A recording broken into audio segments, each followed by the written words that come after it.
Hi, this is Karen Ryan from the Carter Center. I'm Senior Advisor for Human Rights.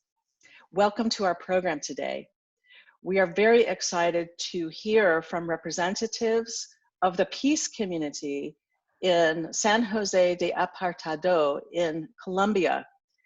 This is a rural area where there have been 23 years of civil conflict. And this community that we'll be hearing from will talk about their strategies for advancing peace and protecting human rights. Last October, former President Jimmy Carter convened our annual Human Rights Defenders Forum in Atlanta. And we were really honored to have representatives from Colombia, from the NGO community, as well as the Colombian government. And one of our guests, Jimena Sanchez from the Washington Office on Latin America, was in attendance. And we began a discussion about what we can do to really offer solidarity to the peace community in Colombia and all human rights defenders that are facing great risk.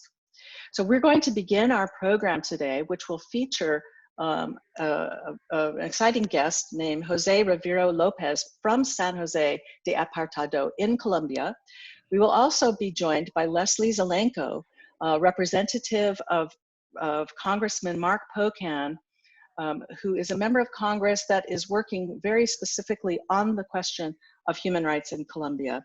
And Jimena will moderate our discussion today. But before we begin, we'd like to share a clip from a documentary that was recently aired about the peace community. And we really hope that you will go and watch the entire video, which is about 25 minutes long, but we're going to begin with a short clip now, and then we'll continue our discussion. So stick with us.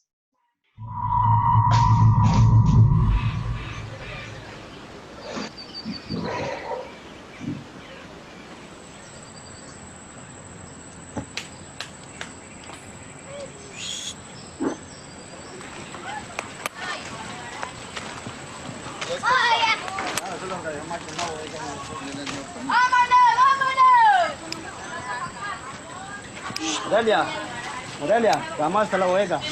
Vamos todos los pelados, todos los niños. Vamos todos los niños hasta la bodega. ¿Hasta la bodega? Ay, a mí le pareció a tu papá que... Vamos, Lesley, vamos. Lesley, vamos, la bodega.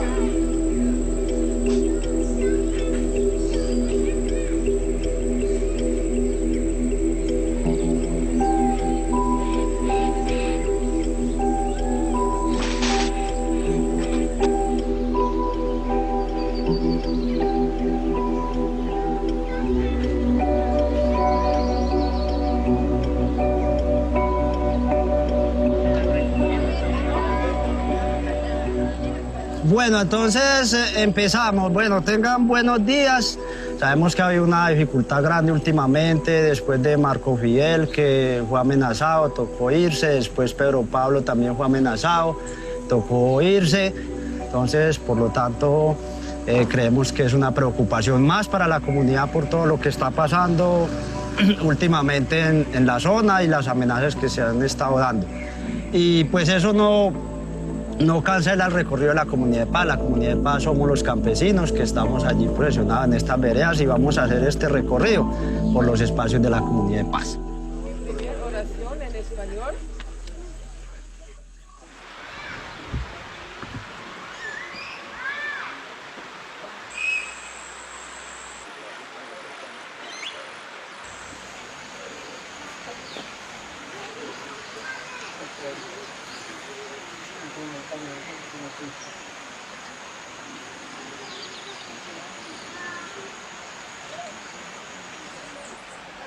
Sí, a mí me asesinaron 13 familiares, estamos hablando de 5 por las FARC y 8 por los paramilitares y los militares. Una muerte, un homicidio que realmente no tiene precio, no tiene reparación por nada de la vida.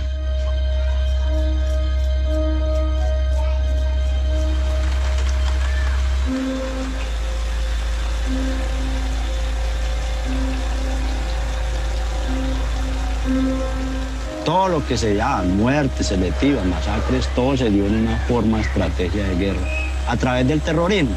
decir que todos eran terroristas, de que el grupo terrorista, entonces mucha gente murió inocente a través de que era colaborador de la guerrilla, con eso justificaban todas las muertes y han seguido.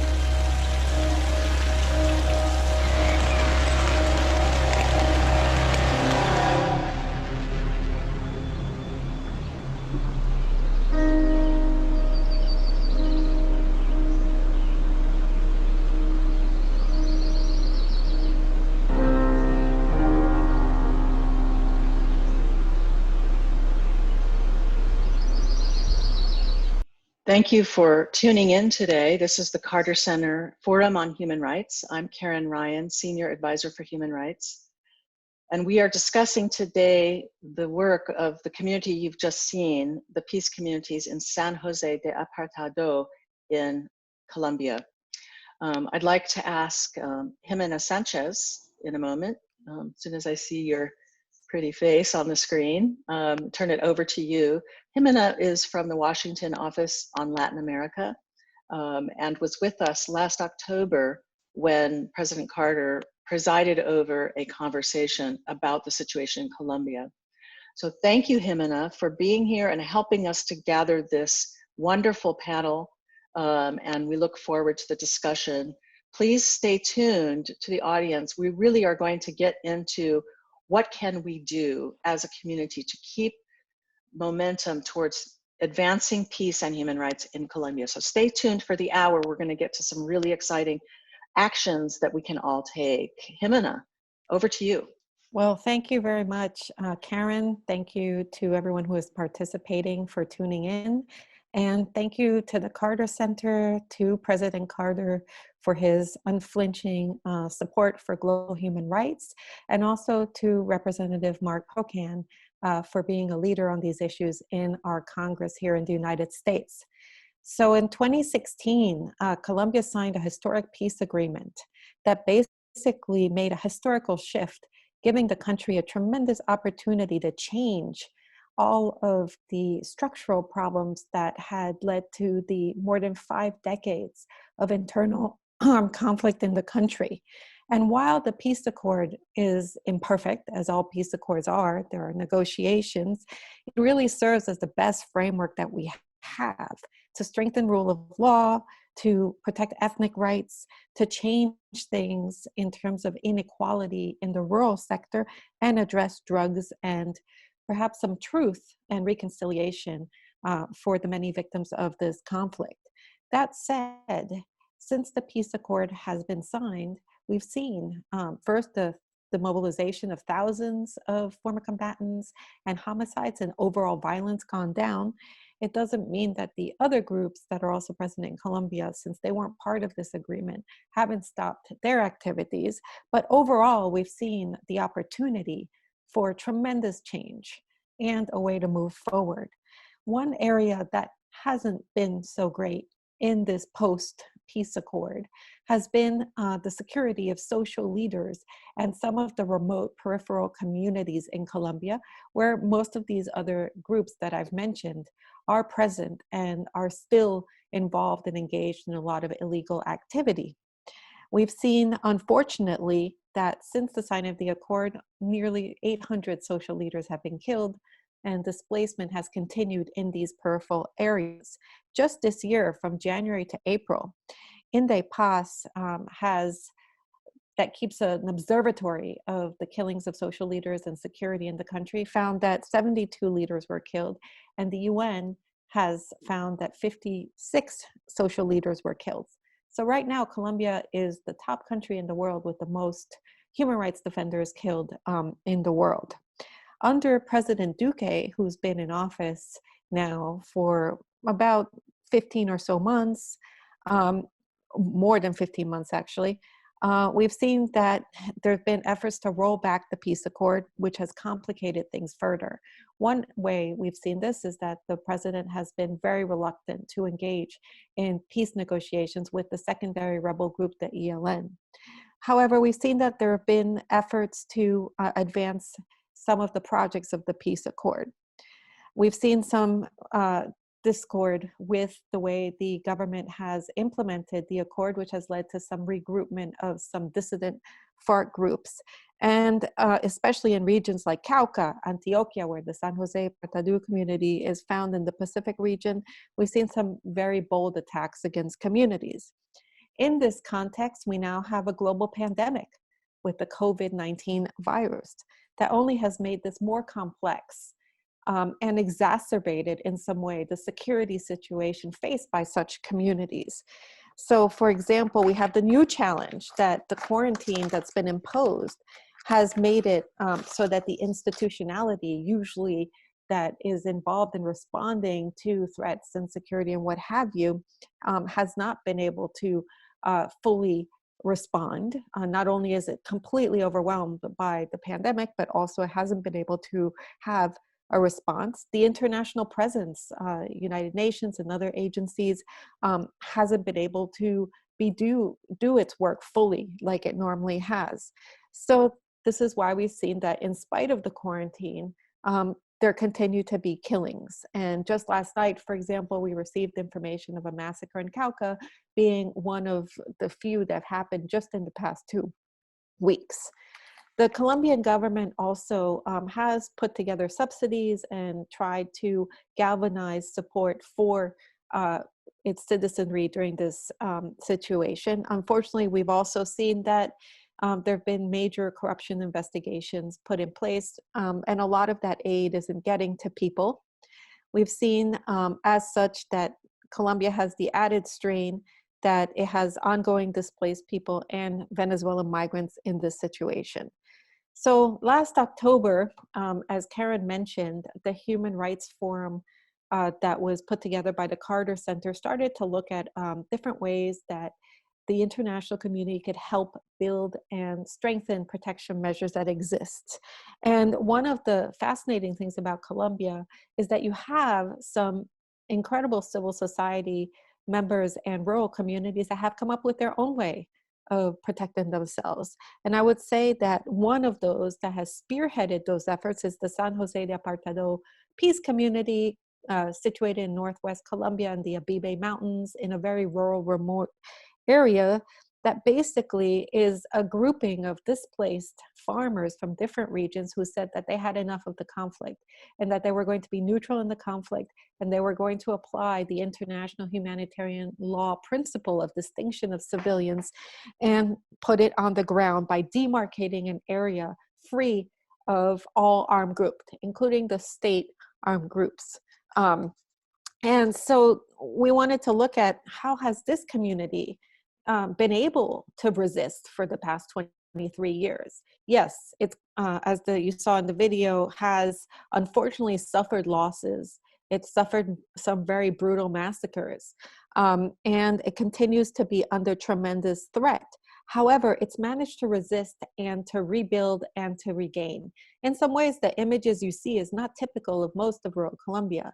You see a paved area, you see buildings and structures. All of that was done without any help of any Colombian institutionality, and basically by the community itself coming together and organizing itself and pooling its resources so that it could have a community that could function on so many different levels and that could also self-protect itself. So today we're going to hear from a leader of one of those communities about how they've been able to protect themselves. Also, how the situation that they're in is affected by the pandemic. And more importantly, what are some of the initiatives and things that can be done from the US Congress, and others about the situation now, not just with San Jose de Apartado, but other communities in Colombia to help them remain safe in the situation that they're facing now. So we will hear from Jose Raviro Lopez in a moment. And then after that, we will hear from Lesley of Representative Mark Pocan's office. Just to mention here that we could not have seen the type of protection that we've seen in communities like San Jose de Apartado had it not been for the engagement of political leaders like Mark Pocan and people in the United States, basically providing what we call political protection by raising awareness and acting when things get hairy in these communities. So with that, I'm going to now have Jose Rito Lopez speak. He's speaking from the community, so we apologize for the sounds of any animals to begin with, and I will translate. Jose, por favor, puede empezar.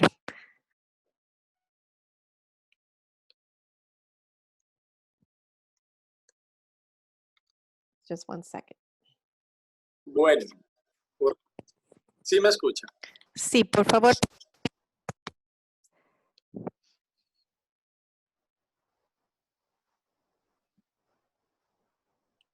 Hola. Sí, sí, ¿me escuchas? Sí, si quieres poner tu video está bien. Siga. Gracias.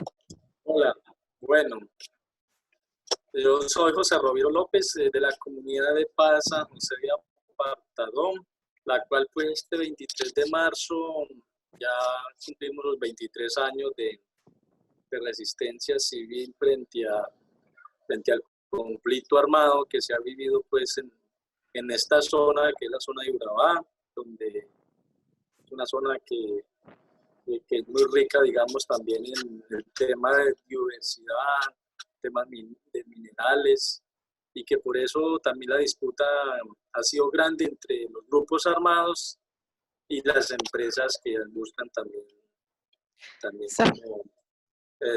como explotar la zona, explotar los recursos. So hello to everybody. I am Jose Lopez from the Community of Peace of San Jose de Apartado. On March 23rd, we basically had our 23-year anniversary of civil resistance to the conflict with this community here in the Urabá region.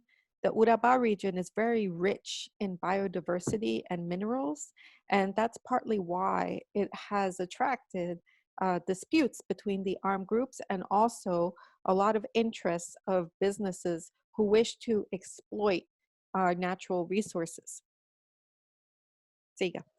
Sí, entonces digamos que la comunidad, a pesar de tantas muertes, porque ya tenemos más de 300 muertos desde el 97, 23 de marzo del 97 que nos conformamos como comunidad, desde este entonces ya son más de 300 víctimas.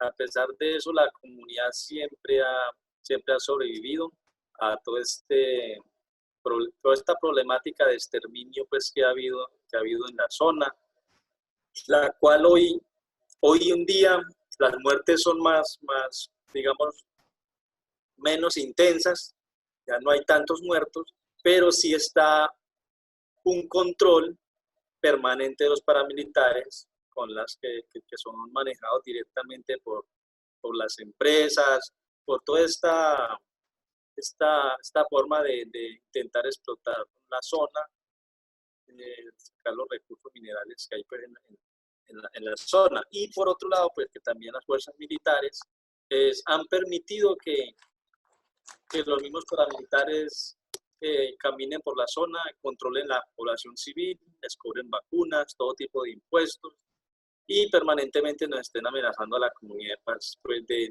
de muerte, de intentos de expropiación de la tierra, con invasiones, de muchas formas que hoy están intentando destruirnos, ya no con la muerte directamente, pero sí con la misma ideología de poner todo en contra, de que la comunidad se quede aislada, sin ningún tipo de apoyo de ninguna forma.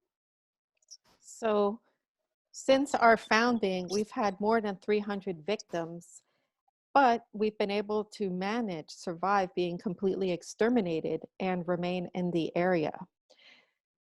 We are in a situation now where we are seeing less deaths in the sense that we don't have as many killings taking place in the area, but we are suffering from the permanent control of paramilitary groups in our areas that are basically facilitating companies who wish to exploit our natural resources. Sadly, the military remains permanently present here and basically is allowing paramilitaries to operate here, to basically charge our farmers in the area vacunas, which are like taxes. Basically, we are permanently under death threat, and we are constantly facing the threat of being expropriated from our lands and then the invasion of outsiders on our territories. So while the forms of trying to displace us are not death like they were before, we are seeing a whole entire strategy that is built on an ideology to basically isolate us and to make everyone against us so that we no longer exist here. Siga. Siga. Bueno, entonces, digamos que la comunidad ha sostenido un virus, digámoslo así, un virus que es el paramilitarismo, digámoslo así directamente, que en todos estos años ha buscado cómo acabar con el proceso de la comunidad de paz. Primero porque la comunidad es una organización bastante unida, bastante autónoma, y que frente a eso pues tiene la capacidad de denunciar la presencia paramilitar, todo el tema de encuentros de paramilitares con los militares, todo el tema de negociaciones que hay entre los grupos armados, la comunidad siempre lo ha denunciado. Y frente también a las mismas labores de las alcaldías de paso que pasan por apartado, más las brigadas militares de Urabá, que también pues, han sido permisivas en todo este tema de que ese virus de muerte, virus de opresión, ese virus de control que ya no deja descansar la población civil en la tierra, que ya no deja que el campesino sea libre para caminar por sus veredas. Ese virus que hemos sostenido y que nos implantó el gobierno y las mismas empresas, es la que hoy en día, pues claro, nos tiene muy aislados de todo el mundo, porque ya hay mucho reclutamiento de menores, hay muchos amenazados, han habido algunos muertos, pues ya este año asesinaron a una persona aquí en la región, que era pues, digamos, líder de una de las juntas de acción comunal, y así sucesivamente ha venido pues en todos estos años, como teniendo toda esa evolución. Primero llegaron pues asesinando a todo mundo, bueno, se someten y si no asesinamos. Después van evolucionando ya al tema de los dineros, y comprando gente, y comprando conciencias con el dinero, pues apoyados también digamos, a través de las empresas, que son las que generan la plata, también el narcotráfico. Tanto han ido comprando como las conciencias de la gente. Lo mismo que ha hecho el Estado. Pues el Estado, el gobierno empezó a asesinar muchísima gente, falsos positivos, pues digamos del 97, 2000, con esos años. Mucha gente fue asesinada y pasada por falsos positivos. En esta zona, pues estamos hablando de un 80% que fue asesinada por la fuerza pública en conjunto con el paramilitarismo. Después fueron evolucionando y ya empezaron también, igual que los paramilitares, a ir pagando las víctimas, ir pagando esas conciencias para que no puedan hablar, ni denuncien, ni tengan esa forma de reclamar. Entonces, todo este virus que ha ido evolucionando, digámoslo así, un virus maligno, un virus que camina con fusiles y también maneja la política, donde cambian las leyes, las normas, todo a su beneficio.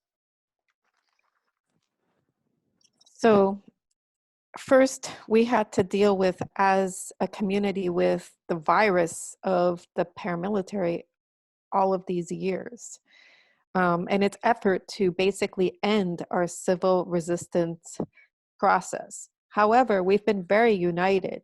We're also very autonomous, and in spite of all these threats, we've had the capacity to basically denounce the presence of these groups. We've denounced the meetings that have taken place between paramilitaries and members of the armed forces. We've denounced negotiations that have happened between the different illegal armed groups. We've denounced the complicit activities of different mayors. We've denounced the situation of the brigades whose base is in Urabá that have permitted the situation to take place, that have allowed for this virus of death and community control, and has tried to not allow us to be free, to be able to live normally in our lands.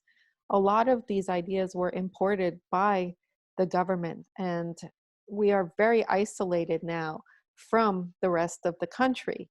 We are seeing now issues of efforts to recruit our minors. We are seeing constant death threats by the illegal armed groups. And then this year in this region, we had one person killed who was a leader of a communal action council.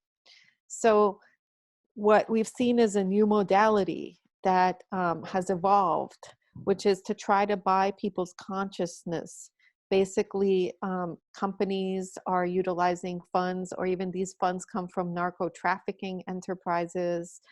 And so what we saw in the 1997 to the 2000s, where we had a very high rate of extrajudicial killings take place by the armed forces. At that time, around 80% of the people killed in this area were killed by the armed forces aided by paramilitaries, that this has shifted now more recently into trying to pay the victims, trying to buy their consciousness to silence them. Siga. Siga. Bueno, entonces, pues ahora enfrentamos también pues ya lo que ya se conoce en todo el mundo, la pandemia del COVID-19, del coronavirus, que ha sido pues también como una gran problemática en el mundo por todos los muertos que han habido, y que también ha generado que mucha gente pues pierda los trabajos. Los gobiernos se han apoderado de las dificultades que han habido por el tema del virus, en el tema ya de permitir que las pequeñas organizaciones se vayan acabando también, que algunos empresarios, pequeñas empresas, pues ya nunca volverán a abrir sus negocios, y lo usan para controlar también a la población. Pues ya uno aquí en esta zona de nosotros vivimos, pues está el control paramilitar, que se han valido del coronavirus para empezar a someter a la población más que antes. Pues ya nadie puede moverse por un espacio de las veredas sin que los paramilitares no den un permiso.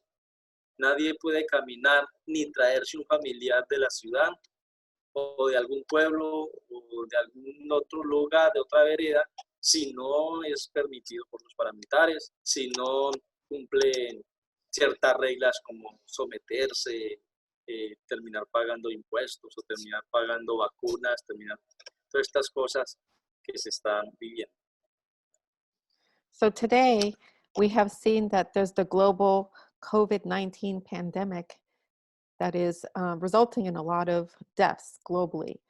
In this country, we've seen a lot of loss of jobs. And in the region, we've seen that the government is taking advantage of the problems that the pandemic has generated to basically have organizations that are here in this area not be permitted to be here anymore. We've seen the closing of many small businesses, which we don't think will control. And the illegal armed groups have basically used this opportunity to control our population even further. So in this region, the paramilitaries have taken advantage to control and subdue our population even further. No one can go in and out of the area or move or even walk around without having a specific permit from the paramilitaries or having to pay them some kind of tax to be able to move. So if you want to work, or if a family member wants to come from the city or the hamlet, they cannot do so without such permits or without having to pay taxes. Siga. La comunidad frente a esta problemática del virus, pues nosotros, antes de que en el país se decretara la cuarentena, pues la comunidad ya estábamos organizados en nuestros espacios comunitarios, resguardándonos un poco, porque sabemos que la gente del resto de la región, de los pueblos, de las ciudades, la gente pues es, digámoslo así, que es muy inquieta, no se preocupa por cuidarse de las epidemias, de todo eso, entonces empiezan a caminar. Entonces la comunidad, pues frente a eso, pues tomamos algunas medidas de no salir a los pueblos grandes donde posiblemente pudiera haber contagios, no permitir el ingreso de personal pues de otros lados a nuestro espacio comunitario como una medida pues también de precaución, no porque sean ajenos o enemigos de la comunidad, sino por el tema de la protección también un poco, aunque no se cerraron pues directamente, digamos, las puertas al compañerismo con la gente del entorno, pero sí se tomaron algunas medidas para intentar cuidarnos un poco. Eso antes de que se dictaran cuarentena en Colombia, porque la comunidad la acompañan pues varios equipos internacionales físicamente, como son los de Operaciones Colomba de Italia y también los amigos de PBI, que son los que nos acompañan físicamente en la comunidad. Y en base a eso, pues, como también la epidemia empezó a matar mucha gente en Italia y uno de los acompañamientos pues, también fue de Italia. Entonces, pues, viendo esa problemática, viendo que en Urabá y en Colombia la salud es bastante mala, bastante difícil para si uno se enferma poder ir al médico, pues entonces mejor se tomaron algunas medidas para seguir. Traduce y después sí. And so prior to the quarantine being imposed at the national level, we started actually organizing ourselves in our community spaces because we realized that many people, in spite of the pandemic, weren't really taking care of themselves, weren't protecting themselves or taking any sort of measures to stop any possible infection. So what we did was come up with our own precautionary measures, not letting people come in from the cities or not having outsiders come into our community spaces. Again, this was not because we saw outsiders as enemies, but just to protect ourselves. We, of course, didn't close the alliances that we had with people. We just changed the physical presence. Here in our community, there are several international groups that physically accompany us to provide us with protection, like Operazioni Colombo Italia and Peace Brigades International, PBI. So we had to be very cautious with this, especially since we saw in the news all the deaths that were taking place due to the virus in Italy, to try to make sure that we protected ourselves. Also, because in Colombia in general, but in Urabá specifically, accessing healthcare is very, very difficult. And so we want to prevent those infections so we don't need to have to access that healthcare. Siga.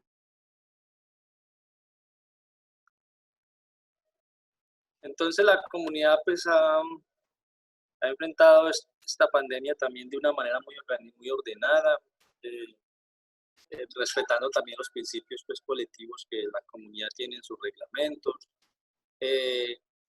trabajando diariamente, porque pues, algunas cosas sí se organizaron, como no salir a los pueblos, pero las labores diarias de campo, de siembra, de organizar nuestros cultivos, todas estas cosas, pues normalmente están siendo ejercidas porque pues, no tenemos, digamos, problemas o dificultades para nuestras labores diarias. Todo eso basado en la parte organizativa interna que se maneja pues, como para evitar que otras personas nos puedan infectar o nos puedan, ¿cierto? porque en la zona, también en la región del entorno de la comunidad, pues también se manejan muchos rumores, muchas especulaciones de que la comunidad pues es la culpable, si nuestra comunidad sería la culpable si llegaran a haber casos de enfermos por el coronavirus aquí, porque la comunidad de paz pues tiene unos acompañamientos internacionales físicamente, que son los que podrían traer el virus. O sea, esos son rumores que manejan la gente, que manejan los mismos militares, que manejan los paramilitares, queriendo decir, bueno, si pasa algo en esta zona, la culpable es la comunidad de paz, que mantiene los gringos, que mantiene los internacionales ahí encerrados. Y nosotros decimos, pues listo, la comunidad va a ser un ejemplo en esta zona, un ejemplo en el tema de evitar contagiarnos, de evitar que se contagie también la zona, porque, pues, claro, no somos bien vistos por la misma población que vive pues en la región, porque la región es muy grande, es inmensa, bastante grande, y pues se preocupan por eso. Digamos, el paramilitarismo también conlleva a concientizar a la gente en la zona, a decirles que no, que la comunidad es la que impide el progreso, la comunidad es la que no permite que entren las ayudas para la gente, ¿cierto? Entonces, como todo ese lavado de la conciencia, de sometimiento, poniendo la misma población en contra de la misma, pues, población que no es de la comunidad, en contra de la misma comunidad, todo eso basado en apoyo de la misma fuerza pública que todos los días pues caminan por las veredas, por los campos y no controlan al paramilitarismo. No hay pues digamos así sometimiento a los paramilitares, sino que los dejan pues actuar con libertad. So we have to be very careful to, within our collective principles, continue to work every day. For example, we continue to cultivate, we continue to harvest, we continue to organize our crops, because basically this is how we sustain ourselves. We also know that there was concern in the area that since there are international companies that come here, and those would be the only outside people to the area, that there were rumors and speculations that were being spread that we would be the ones to bring in the coronavirus to the area due to this accompaniment. And so we wanted to make sure that we were an example of how to avoid infection. Already there's been a slander campaign by paramilitaries and others saying that to the civilian population around our community that we are opposed to progress and development, that basically we're the ones who are stopping any outside assistance. And so we didn't want there to also be this false information that we are bringing in the COVID. One thing I want to mention too is that the military continues to basically be in the region but do nothing to stop the paramilitary activity. José, para cerrar, ¿puedes decirnos qué tipo de acciones quiere que tome la comunidad internacional? Hola. Ok, sí. Bueno, frente a esto, pues la comunidad ya lleva más de un mes largo, pues sin el acompañamiento físico internacional, que también ha sido bastante difícil, porque los mismos paramilitares andan averiguando si la comunidad tiene acompañamiento, porque el acompañamiento internacional es muy importante para la comunidad, tanto el físico como el político, que nos da fuerza moral desde afuera. Entonces ellos averiguan, bueno, la comunidad estará sola o estarán los internacionales ahí. Todo esto, ¿para qué lo averiguan? Pues para intentar someter más amenazas, para intentar asesinar, como lo han hecho en otras ocasiones que han intentado asesinarnos, intentado buscar formas de asesinarnos, y para eso pues necesitan porque de cierta manera le tienen respeto a la compañía, digamos así, a esta gente que nos apoya físicamente y que tratan de visibilizar pues todo lo que pasa. Entonces ellos les tienen un respeto a eso. Ahorita pues ya llevamos más de un mes sin eso y también nos da mucho temor, hay muchas dificultades para salir porque no se cuenta con ese apoyo. Entonces, ¿qué podemos pedir? Pues la idea es que las organizaciones internacionales, nacionales aquí en Colombia, que están siendo acompañadas directamente o físicamente desde otros espacios o política o de corazón desde otros lugares del mundo, que se pueda como hacer esas peticiones a las organizaciones para que esto no se acabe. ¿Por qué? Porque resulta que el gobierno colombiano hace algunos años está buscando la forma de que ya no haya acompañamiento internacional. ¿Todo eso por qué? Porque supuestamente en Colombia ya no hay guerra. Ya no hay guerra porque las FARC se desmovilizó. Entonces ya no se necesita la presencia de internacionales. Y han estado buscando la forma de cómo sacarlos, de que no estén. Y ahora pues con el COVID-19, con la pandemia, pues claro, ya va a quedar mucho más fácil para decir, no, es que por seguridad, es que no podemos porque no hay una vacuna, porque no hay formas seguras de que ustedes entren, ¿cierto? Van a tomar todo ese tema de la pandemia para sacar ese acompañamiento del país. Entonces sería muy importante que se pudiera hacer cosas, digamos, presiones.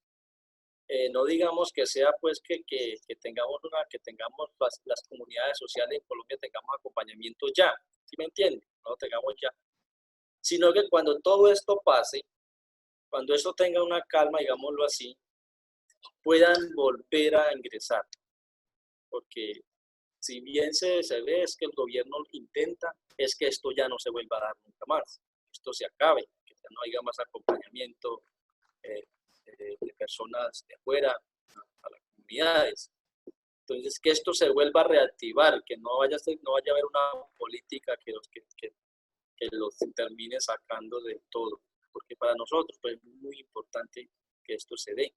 Y lo otro, pues las organizaciones que nos acompañan ya pues políticamente, digámoslo así, espiritualmente, que puedan elaborar peticiones para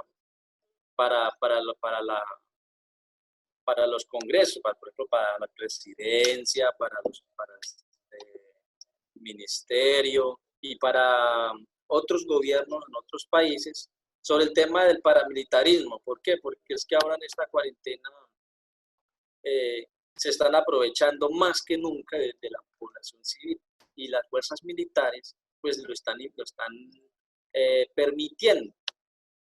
Y eso hace pues que tengamos mucho más temor. O sea, no hay una verdadera garantía de que el Estado va a someter a los paramilitares. Ellos están permanentemente amenazando. Ahorita con esta pandemia están haciendo desórdenes, se emborrachan en espacios públicos, hacen todo el desorden que pueden, amenazan a la gente, lanzan amenazas contra la comunidad. Entonces, ¿cómo hacer presión también? Sería una de las peticiones, que se haga presión no sé, entre más gente se una mejor, para hacerle presión al gobierno frente a esa situación que está viviendo. Porque, Bueno. Bueno, muchas gracias. Estamos con poco tiempo, entonces voy a traducir esto y darle la palabra a Lesley. So for the past month, we've been without the physical accompaniment of the international community.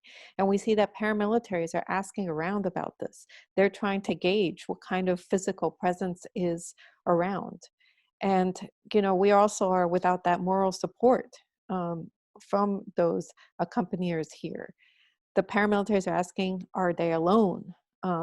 They asked us because they're trying to figure out whether they can have an opportunity to kill us so that they can continue to threaten us. And we know that they respect the international community because the international community has a physical presence, because it raises awareness of what happens to us. And we know that one thing that the government might take advantage of is after all of this blows over, that they won't allow these international organizations to come back. So one of our petitions is to make sure that all of these physical and political protection structures come back after the pandemic, and also not allow the Colombian government in any way to use the excuse that supposedly there no longer is war here, or to use the excuse that there's no vaccine or there's no secure way that internationals could be in our area. A second petition would be for there to be public expressions of what's going on here, in particular the paramilitary activity that continues to take place. We need organizations at the national, international level to politically petition our Congress, our ministers, our president, as well as Congresses and governments elsewhere about the paramilitary issue, and asking why the armed forces are allowing this to continue to take place. We see them getting drunk in our communities and causing problems, and so we need a lot of pressure from the outside about this. Gracias, Jose. So now we're going to listen to Lesley Zelenko from Mark Pocan's office. Lesley, you have the floor.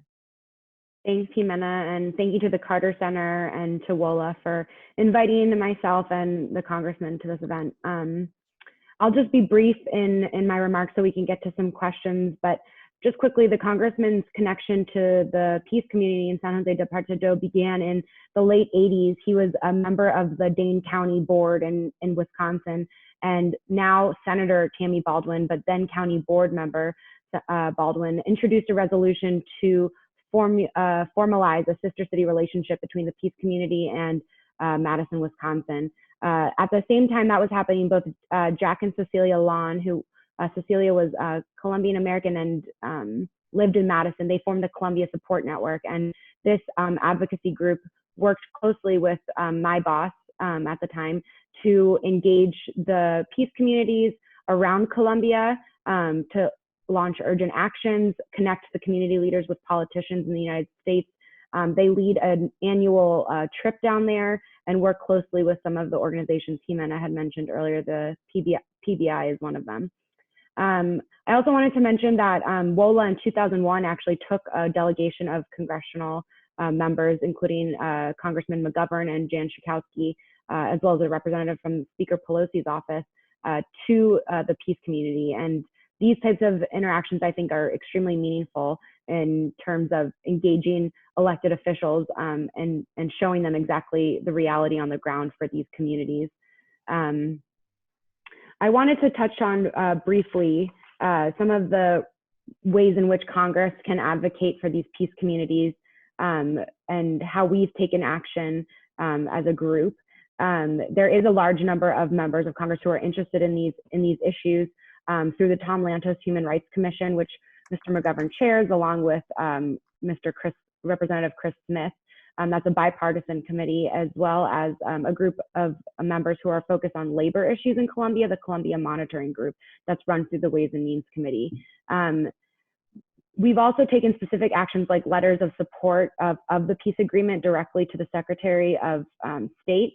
So in 2019, Mr. McGovern led a letter with 79 members of Congress urging the Secretary to ensure Colombia implements the peace agreement, specifically the JEP, and the important titles there that will provide protection to communities like San Jose de Apartado. We also can engage with directly with the U.S. Embassy in Colombia by sending emails, setting up phone calls in order to ask questions of how they're monitoring the Colombian government and oversight of human rights issues. This can be really important as something that was mentioned just now, of making sure that international groups are allowed back in order to do their monitoring work. That's something that we could absolutely work with the community on, and with the embassy, to ensure that Colombia implements that. We also have briefings like the Carter Center, like this one, can be set up. We're still trying to work out how virtual briefings will be working in Congress, but hopefully we can get that up and running soon through the House Foreign Affairs Committee. I know that they have staff that are focused specifically on Colombia and these human rights issues. Finally, my boss sits on the Appropriations Committee. Colombia gets a significant amount of funding through economic support funds, as well as military financing, narcotics control. And a lot of these funds have certification requirements that the secretary must certify that there's been no gross human rights violations. Obviously, with this administration and their connection to the Duque government, it's been a little bit difficult for Congress to feel confident that those certifications are real. And so I think there's a really unique role for Congress to play. And I look forward to working with all of you on how we can do that. And I'll pass it back over to Jimena and we can take some questions. Okay. Thank you so much, Lesley, and thank you so much for all the important work you're doing. We understand that Washington is experiencing some very difficult times now, and you know, our hearts go out to everyone there as well. And so we very much appreciate that your office is still able to engage on a situation whereby just a tweet, just an email, or even some of the bigger actions that are taken make a huge difference to hundreds of people's lives in Colombia. So we haven't received any questions. I would like to then basically just ask you, Lesley, what would be your advice to U.S. civil society in terms of, given the global context, the best way for us to get further engagement on Colombia?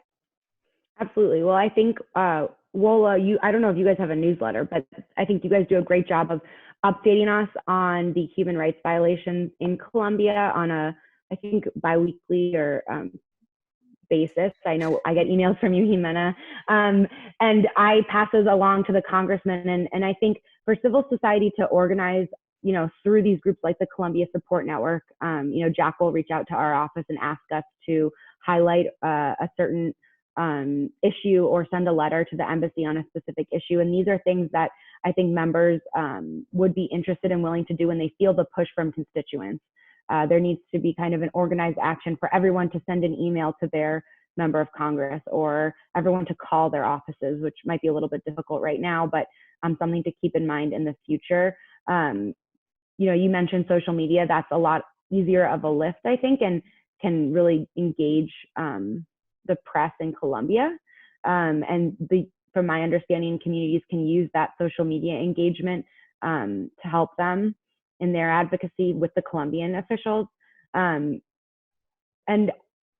I guess I'd also mention, you know, I think writing letters and just highlighting these concerns that they continue to happen. I think a lot of elected officials in the United States saw the 2016 peace agreement signed and kind of looked the other way. And, you know, it's important for us and for others to recognize that there's still a lot of work to do to implement that agreement in a way that actually provides peace to the people of Colombia. And so that's something that I think we want to continue to engage on. Like I said, there is a group of members who are actively engaged on Colombian issues. And so working through that group, either through my boss, Mr. McGovern, who sits on the chair of the Tom Lantis Human Rights Commission, or other members who are engaged in the Colombia Monitoring Group, I think that would be kind of the leeway into working with members of Congress on that. Great, thank you so much. Karen, do you want to say some Yes. final words? Well, thank you to everyone. And on that note, we would very much like to, Jimena, you can leave your video up. I wanted to ask you, I think one of the ideas that we spoke about is checking in somewhat regularly with the community and doing more of these briefings. I think what's remarkable to me is to be able to hear testimony from members of the community directly. Sometimes it has the most impact of all in Congress. It has been my experience when you have a face-to-face, if it can't be in person, just think of what we might accomplish. There is a question here for Jimena Sanchez. What impact is the COVID-19 pandemic having in the borderland of Norte de Santander, given the rapidly changing migration of Venezuelan migrants and refugees? How is this pandemic affecting the phenomenon of forced disappearances countrywide?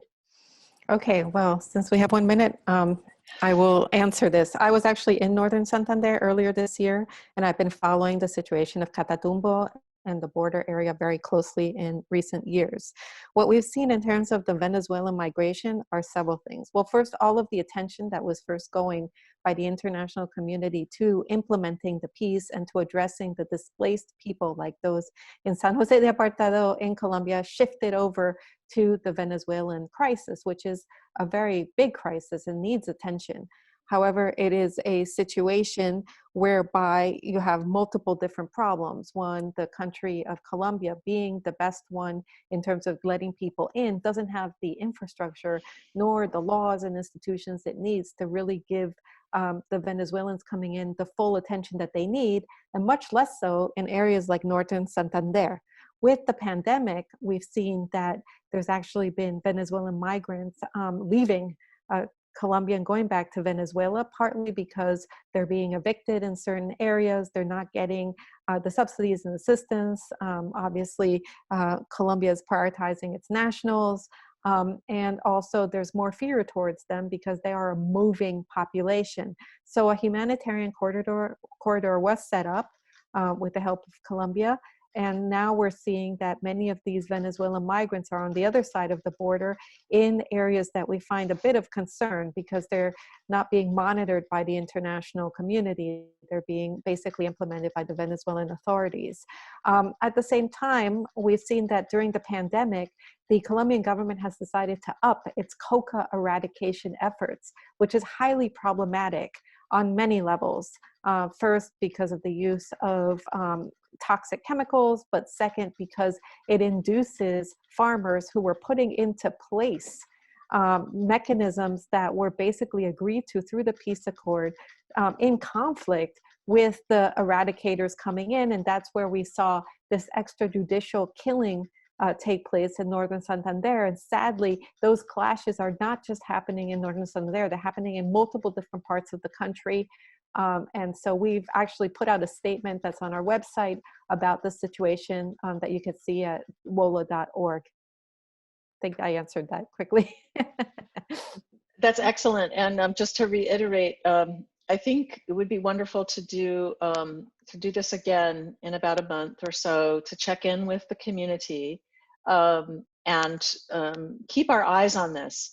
I think what Lesley mentioned, which is very important, is that as we know that the focus of the Congress right now is on COVID-19 relief in the US, but foreign policy never really sleeps. Foreign policy has to continue. So as discussions proceed in the coming months, we would really like to keep our attention on, especially on this issue that, that Jose has raised, that the fear that the pandemic will be used as an opportunity to crack down, to suppress, to exploit resources, to prohibit important international partners from doing the accompaniment work. All of these issues we have to keep our eye on. So that's an open invitation for us to do another briefing in the not too distant future and keep the solidarity going. That is what we want to do. And thank you very much for our audience for joining us. Come back again. We will be having another series on COVID-19 related concerns, including surveillance technology that is being introduced and how COVID-19 may be a cover for abusing human rights in different contexts. That will be an ongoing concern that we have. Thank you to Lesley Zelenko. Please convey our gratitude to Congressman Pocan. His focus on this and of the Tom Lantos Human Rights Commission, this bipartisan support is very crucial. And thank you to Jimena Sanchez for moderating this wonderful discussion. And thank you to Jose in San Jose de Apartado. Please share our best wishes to all the community, including the roosters and the donkeys and the pigs that have been listening to us.